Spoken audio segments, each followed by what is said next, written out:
Uh, the other thing that they were seeing, and there was something that was brought out by the World Health Organization just this last week, is that people that have COVID should not take NSAIDs, which is ibuprofen, because it actually can make the virus more aggressive. And so what do you do for fevers? You normally take ibuprofen.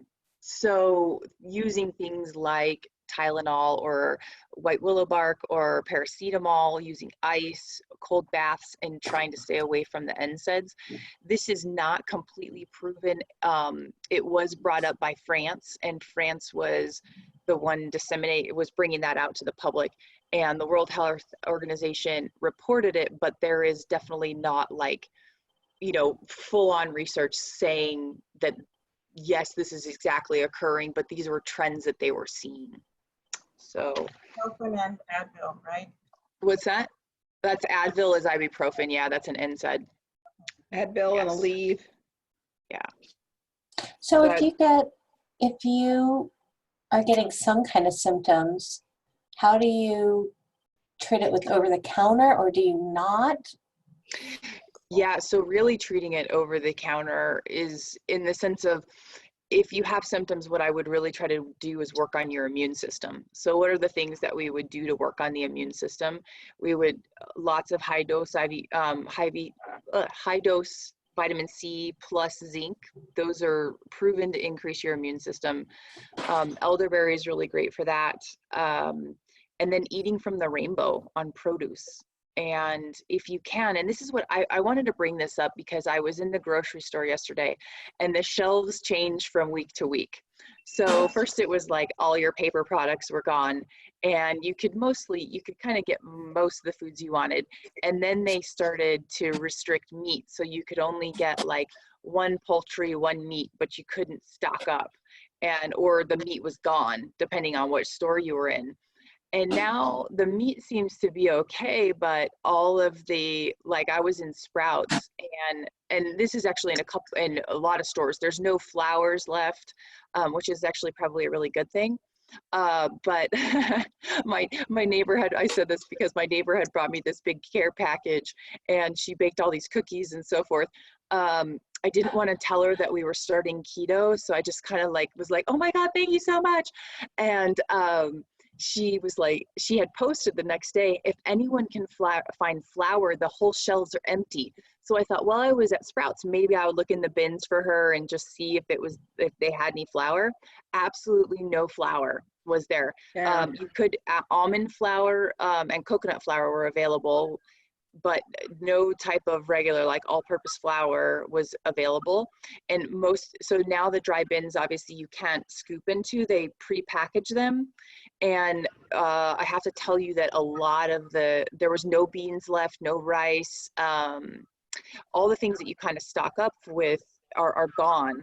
And I don't know if people kind of pack their pantries with that, but what I would say right now is really eat the produce while we can and use that stuff for later. Don't be eating rice and using flour and all that stuff now. I would try to eat from the rainbow now and continue to use the produce as we can. And I don't know if produce will go low, but continue to eat healthy and eat from the rainbow. And if we need to use those things like pasta and so forth, then we'll have it. But if we eat those things now, then you're not going to have them later. Yeah. So that was something I wanted to bring up. Any other questions on that? Vitamin C, what formula? Ooh, so there's you can use a lot of different types. So there's like buffered C and there's liposomal C. I think for you actually, Chris, just because I know you so well, I think actually liposomal would be a really good form for you. Just because, so your cell has a fatty layer on the outside. It's called a phospholipid layer, and it's most readily absorbed when fat attaches to fat. So that's why a liposomal, because it's a fat distributing type of C, will be able to penetrate the cell a lot better. Buffered C is a really good way to get it in. It's not the gut. sometimes when you just have regular ascorbic acid, it can make you have diarrhea, and it's like it's a little bit harsh on the gut. So buffered C is a little bit easier on the gut, and you're able to get more in. The only side effect of too much vitamin C is diarrhea. So if that's on your other, if that's a problem for you, like constipation, go ahead, load on the C. But if you end up being somebody who has the more diarrhea, you might notice that it's better to split up the doses, like 1,000 milligrams 3 times a day kind of thing, instead of like 3,000 all at once, and then you're rushing to the bathroom. Is that pretty much the amount that you should be having every day? Ooh, and that is, I'll answer your question just a second, Nancy. That is really dependent on the person. So sometimes what we can do is we can do a little experiment where we keep kind of loading on the C throughout the day. And if you start, let's say you get to like 6 milligrams and you have diarrhea, then back down to 5 and just take 5. That's kind of your body telling you that's enough. Wait, 500 or 5,000. 5,000, okay. Yep, 5,000, yeah. And I have, Ruth had mentioned that the Rialitos Farmers Market is open on Sundays at 8:30, and all the produce is prepackaged. So that is an option to get more beautiful colors in our diet. And go ahead, Nance. No, that's why I was just going to make sure we saw that. That was all. Oh, okay, yeah. Someone's telling me today I had grapefruit, because we have a grapefruit tree, and Yeah. someone's telling me we have to stay away from grapefruit. Huh, I don't know why. It interacts with certain medications, but I don't know, something. Well, there's some statins that it interact with, but I mean, I have not heard overall with COVID-19 anything that they're doing for treatment to avoid grapefruit. Don't take it all at once because it can give. I don't know. I took some to my mom today. Mom, just wait for those. Sorry.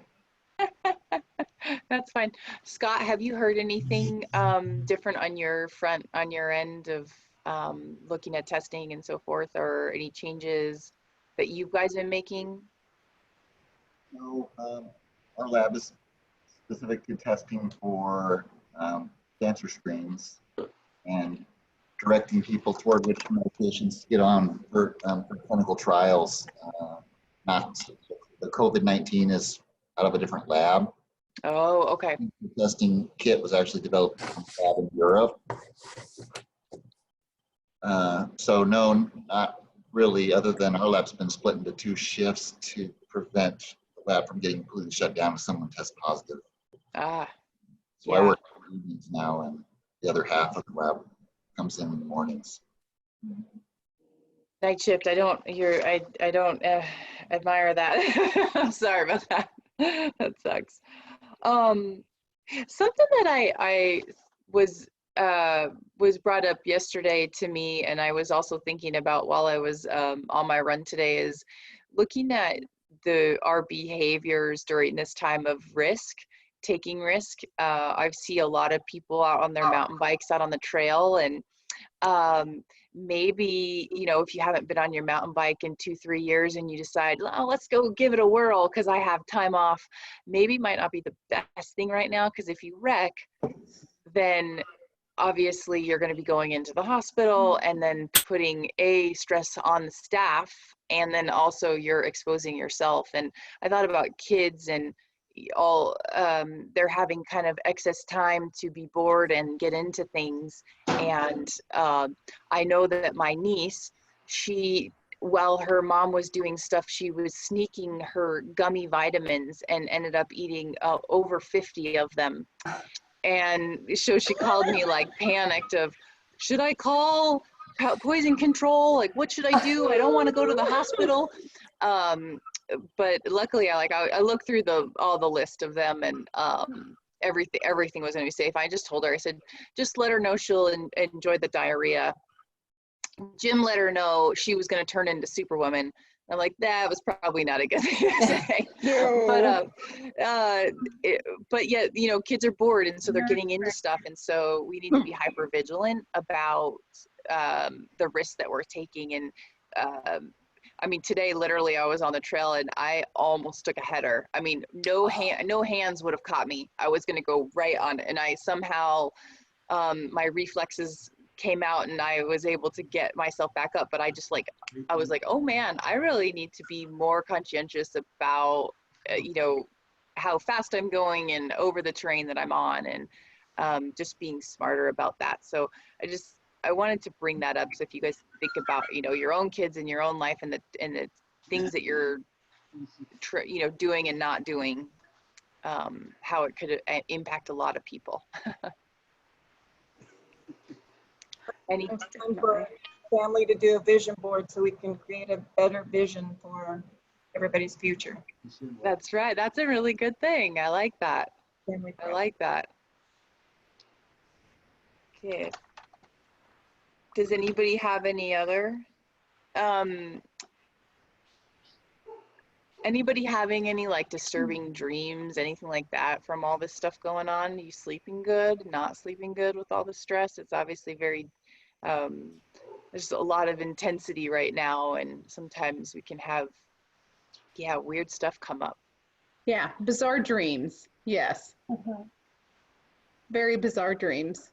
Anybody else feel in like, or even extra stress at home of just being on top of one another, and yeah, this is a time where people behave in different ways, and stress and panic comes over each person very differently, and I think we need to be a little bit gentle, and just have empathy, I think, for sometimes the way certain people can react versus somebody else, and not saying that one way is better than another or anything. It's just all of our ways in relating to this. So I like to bring it up because sometimes people think, oh my gosh, I'm the only one that's acting like a crazy, or I'm the only one that's stressing about this, or I'm the only one having weird dreams that there's snakes coming through my roof, and I don't know, like, just I would, you know, just that everybody just knows that, you know, we're all human and we're all kind of experiencing the same things. And if you guys are experiencing those, you can share if you want to or not share. So what's the best thing to do if we need to talk to you directly? Is it make an appointment and then we talk on the computer? Oh yeah, you can always send me a message in the portal, and then I can, and if you want to do a telemed, I can arrange for you to do a telemed, and Lauren is manning the phones. So if you want to call, yeah, I know, gotta love Lauren. So if you do call, Lauren will get you set up for an appointment, and she can set up a telemed. It's super easy. It's something called doxy.me, and I literally, like, she sends you the link. All you do is click on it, and then when I go in, I'll see you waiting in my waiting room, and I just click on you, and then it's all HIPAA compliant and so forth. So we can have a normal, and what's awesome is all insurances are paying for telemed. It's not like every single one of them have abided by this, and I think it might have even been like a national order, like this must happen. So I can, you know, if you have something physical and you're like, Maria, I have this weird rash, you can show me, and I can call stuff in. And as well, the pharmacies are delivering, and the drive-throughs, most of the drive-throughs are open. I have seen a few closed ones, but they are delivering. The compounds are delivering, and I'm trying to think of, yeah, I really should be able to treat you for the most part, you know, like without having to like physically put my hands on you. Although I know everyone likes to be poked, so if you guys want to, you know, needles, you have to see me in person. Yes, I can't wait. Julie loves the needles. They do have limited hours, though, their pharmacies. Say that one more time? They are limiting their hours more and more now, though. Yeah, I don't think there's any more 24 hours that I've seen in town. And it's pretty much everybody's either 7 to 7 or 9 to 9 is what I've seen. But they're not, all the 24-hour Walgreens are gone. There are no more 24-hour stores, period, right now. That's good. Make people sleep. No night shift, right, Scott? Down with night shift. Yeah, he's got to take his lunch. He's not going out to get lunch.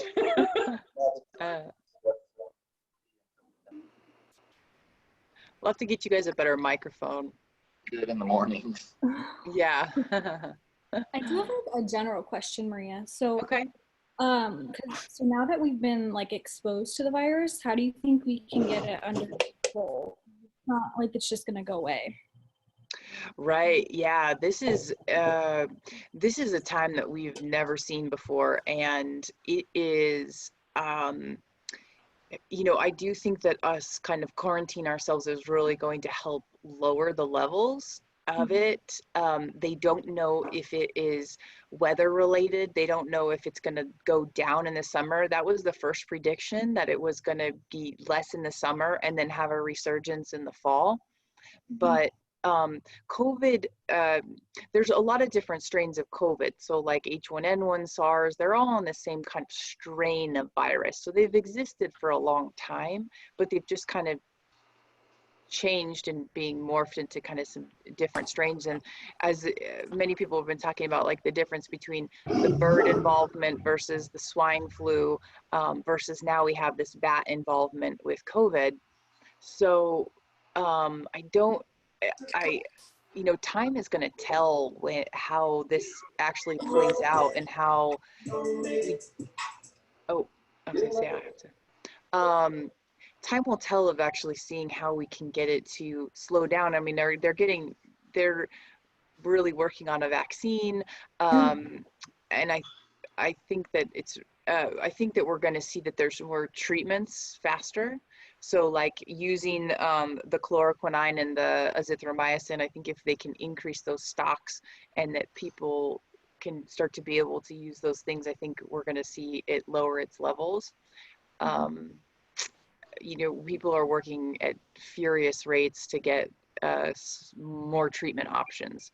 So I think if we can get it kind of backed into a corner, then we can do our best to be able to contain it. But the problem is right now where everybody's just working on panic mode. And so we're just doing the best we can with the supplies that we have.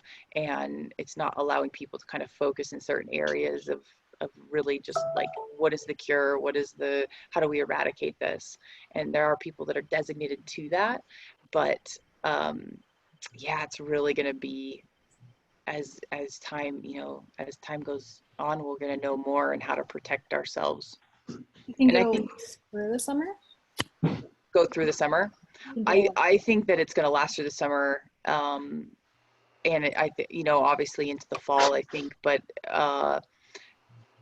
at the same levels and the same rates, I don't think so. I mean, I think it's probably going to take a decline, but that'll be the scary part, is when it does take a decline, then people start to be less prudent about hand washing and protecting themselves. And I think we need to just help like remain hyper vigilant even when it starts to decline, so that we can keep it at a lower rate. Whereas I think if we just kind of go about our normal lives, it's going to come back up with vengeance. So I think we're going to be able to travel again at one point. I hope so. But as of this moment, I think that, you know, we really have to, as much as we all have summer travel plans, we probably need to like keep evaluating every month. Yeah.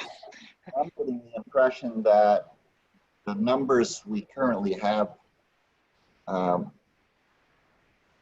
active cases, but there should be a point when there's a split in the curve for those who have recovered and those who are actively dealing with the virus. But you don't hear about the people that have recovered. You just hear about new cases. So everybody thinks that once you have it, that's it. Yeah. And we don't know how long really that someone who has it can continue to infect people. And I do think, and I know most of you know that I look into viruses all the time, and virology is one way that I look into getting people well. And when a viral load remains high in the body, you're not going to feel well. And we have seen from SARS 10 years later that people were having a lot of congestive heart failure. And so one area that they're thinking that that COVID may play roles with is with liver issues. And so I don't think just because you've had it, you're going to be fine and everything's honky-dory. I really think that people do need to work on those viral loads, really keep their immune system high, and do the best to get the virus as low as they can in their body. So even though they may not be spreading it or have less symptomology, doesn't mean that they're great. So yeah, that was a good point, Scott, about, you know, those new infected and then those that have it. And also go dormant and then be reactivated later on, perhaps. That is definitely a hypothesis for sure. I think it could probably end up being like Epstein-Barr, one of those types of things. So I have a question. Okay. Is it possible for someone to test negative but end up being positive? Absolutely. Yeah, that would be a false negative. And that's happened multiple times. They had a case they were talking about where someone had respiratory symptoms, tested negative, and then respiratory symptoms got worse, came back in, tested again, and was tested positive. So I think that there's an incubation period where maybe that, I don't know if the test at that point was not as sensitive, or if it just wasn't, the markers in the body weren't high enough to be detected. Or was it a faulty test? There's three hypotheses there. And there is people that are asymptomatic that are carriers. So they're not necessarily feeling ill, but they do carry the virus. And I do not know the percentage of those people. They're still trying to figure out that type of population, and the reason why we don't know that is because we only have so many tests. So we're not going to go, oh my gosh, let's test all these negative people and see who comes back positive, and then we'll tell you what the percent is, because that would just be a waste of our resources right now, because we have such limited resources. That would be a great study when this is under control, right?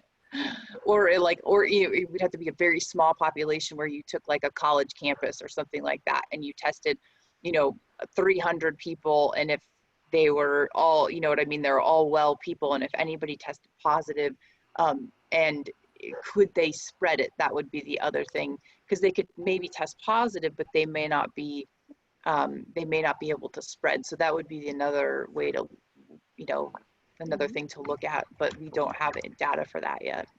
They want to study them and see what's different about their genetic makeup or their antibodies, their blood, their whatever, everything. Why are they resistant to it, and not why are they symptomatic? Yeah.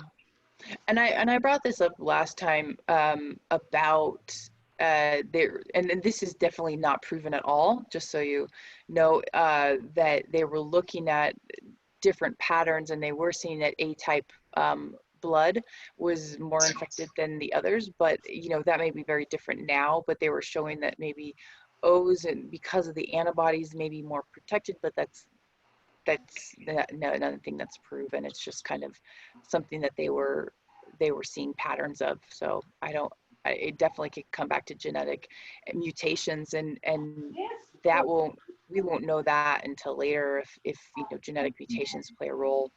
Place this side down for about 2. I have another question, sorry. Uh-huh. I'm supposed to get some blood work done because of the medication I'm on. Uh-huh. Now what? It's supposed to be in May. But so what I actually think would probably be the best thing for you is that, and depending on what they need from you,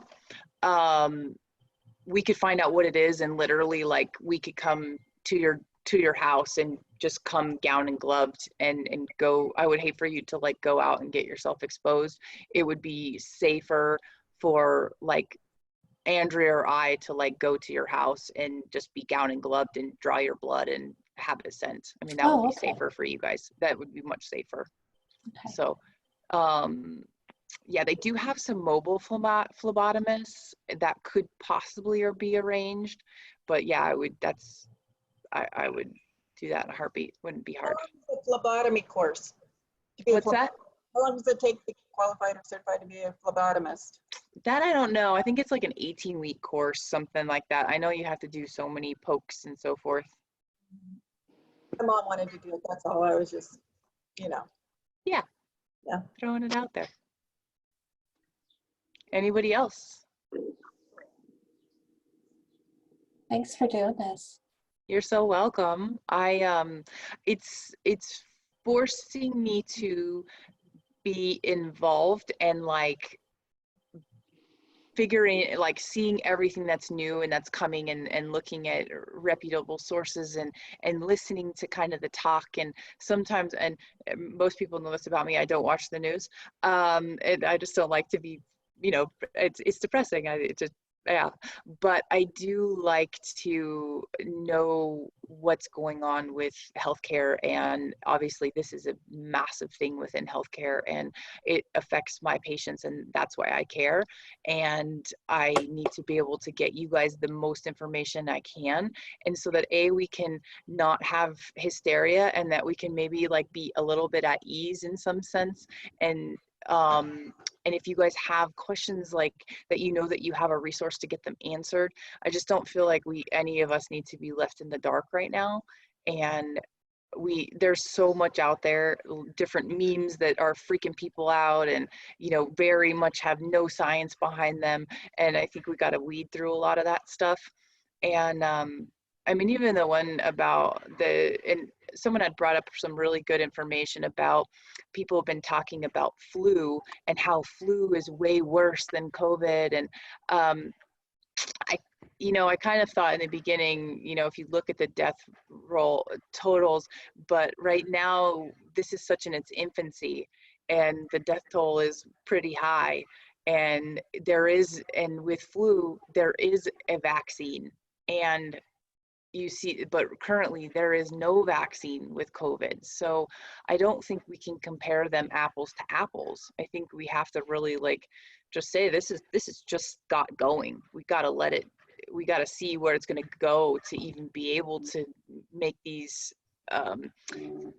these contrasts and similarities between the two of them. They are very different, and I don't want to take any power away from COVID, saying that it's any less than the flu type thing, because we might be very much proved wrong. So it is 20 or 30 times higher with COVID. Yeah. The incidence is much higher in the flu. There's been like 3.5 million people affected by the flu.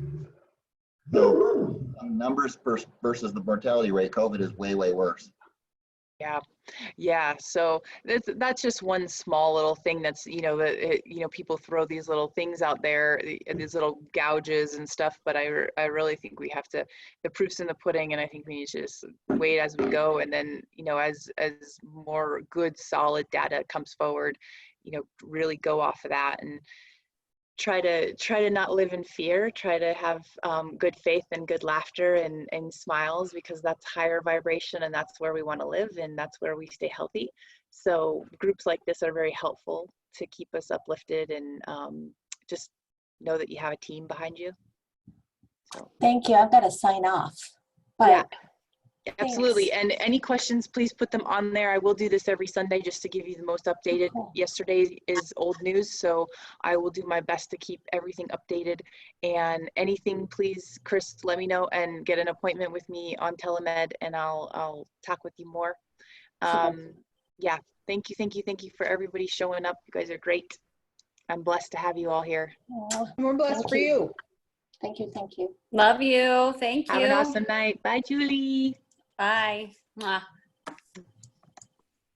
We'll end meeting.